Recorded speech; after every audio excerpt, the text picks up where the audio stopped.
I'm Annie here at EW.com with with Hugh Dancy and some of the producers and writers, directors of Hannibal. It's such a good show, and there's just I think such a profound mood about this show, and everyone's crazy, or are they crazy? So I guess, are you all crazy for coming up with this and trying to orchestrate it for who even knows how many seasons? I'm occasionally we should start crazy. by just introducing everybody. I think, Right. right? So, Go ahead, and how crazy you are. Bryan Fuller, he's 10, crazy, right? Yes. Showrunner, creator, Okay. writer.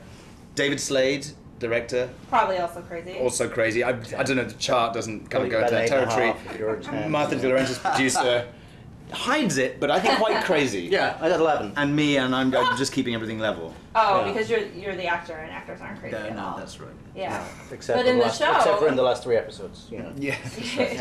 The idea that you're doing 13 episodes in a season strikes me as a good one. It's it's like the cable model of TV, but it does feel more cinematic, and just the way it looks, and yeah, even just if you just look at the show, you think we're working on a higher level. Well, there's a pedigree behind the story. The Thomas Harris Yeah. books have such a purple operatic quality to them. So when David and I first sat down and started talking about the project, it was our main motivation was to deliver something that was as purple and operatic as the literature. Mm-hmm. And Martha was very supportive of us doing a show that was going to go beyond the literature and between the lines of the literature. So what I love about working with someone like David Slade, who is a visionary director and has such a distinct visual style, is that we could speak the same language and be partners in crime. One of the pleasures for me of this show in particular, and the way that Bryan wrote it, was that then,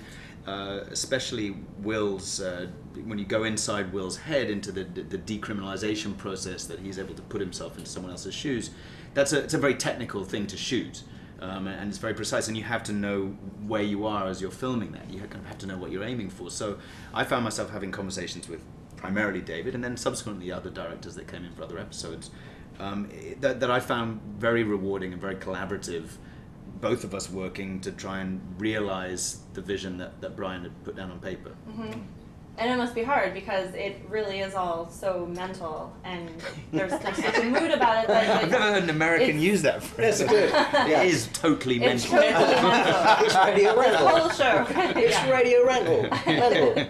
Do you ever find yourself just in real life sort of just blurring reality and oh, is this actually Well, we are happening? at Comic-Con, so Reality is sufficiently There are a blurry. lot of rude Yeah. people around here. They may need to be eaten. You know? right. I don't know. Yeah, there's a lot of very sincere people here, though. Actually, so Definitely, I yeah. think there's nobody's on the menu.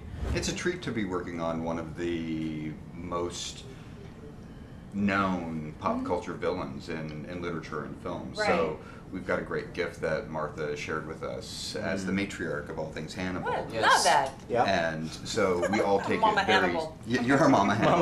Mama Hannibal. We're be careful about breastfeeding. The show is so good. I think we're all excited to see where you go, and I love that it's a slow burn, and that you really have to seep into it. I also drew a clock, and just wanted I did have my eyes closed, but it ended up That's being a pretty little good. bit Yeah, I think that's too good. grimy, Yeah. so You'll be I fine. might be crazy.